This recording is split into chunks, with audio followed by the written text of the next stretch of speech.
നമസ്കാരം. വായിൽ നാവുണ്ടെന്ന് കരുതി എന്തു തോന്നിയാസവും വിളിച്ചു കൂവരുത്. അങ്ങനെ വിളിച്ചു കൂവിയാൽ ഇങ്ങനെയിരിക്കും. പ്രീണന രാഷ്ട്രീയവുമായി ആളുകളെ പാട്ടിലാക്കാൻ ഇറങ്ങിയിരിക്കുന്ന രാഹുൽ ഗാന്ധിക്ക് ഇനി ജയിലിലെ അഴികളെനി സമയം കളയാം.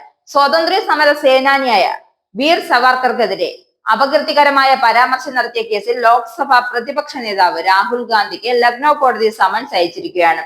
2022 നവംബർ 17 ഭാരത് ജോഡോ യാത്രക്കിടെ അകോലയിൽ സവാക്കറെ കുറിച്ച് നടത്തിയ പരാമർശങ്ങളുടെ പേരിലാണ് രാഹുൽ ഗാന്ധിക്കെതിരെ കേസെടുത്തിരിക്കുന്നത്. അഭിഭാഷകൻ നിപേന്ദ്ര പാണ്ഡെ നൽകിയ പരാതിയിലാണ് അഡീഷണൽ CJM അലോക് വർമ്മ ഉത്തരവ് പുറപ്പെടുവിച്ചത്.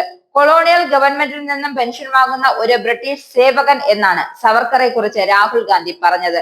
തന്റെ പരാമർശങ്ങളുടെ പേരിൽ കോൺഗ്രസ് MV സമൂഹത്തിൽ വിദ്വേഷം പടർത്തിയെന്നാണ് കോടതിയുടെ കണ്ടെത്തൽ.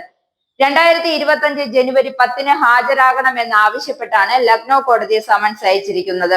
ഇന്ത്യൻ ശിക്ഷാ നിയമത്തിലെ 153A 505 വകുപ്പുകൾ പ്രകാരമുള്ള കുറ്റങ്ങളാണ് രാഹുൽ ഗാന്ധിക്കെതിരെ കോടതി കണ്ടെത്തിയിരിക്കുന്നത്.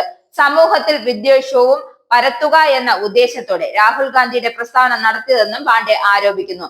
ഇതോടൊപ്പം മുൻകൂട്ടി തയ്യാറാക്കിയ പത്രക്കുറിപ്പുകളും വാർത്താ സമ്മേളനത്തിൽ പങ്കെടുത്ത മാധ്യമ പ്രവർത്തകർക്കിടെ വിതരണം ചെയ്തു. വീർ സവർക്കറെ അപകീർത്തിപ്പെടുത്തുക എന്നത് ആസൂത്രിതമായ നടപടിയെന്ന് തെളിയിക്കുകയാണ് ഈ പ്രവൃത്തി. പാണ്ഡെ നൽകിയ പരാതിയിലാണ് ഇക്കാര്യം വ്യക്തമാക്കിയിരിക്കുന്നത്. 2023 ജൂൺ 14 അപകീർത്തി പരാമർശത്തിൽ അഡീഷണൽ CJM കോടതി കേസ് ഫയൽ ചെയ്തത്.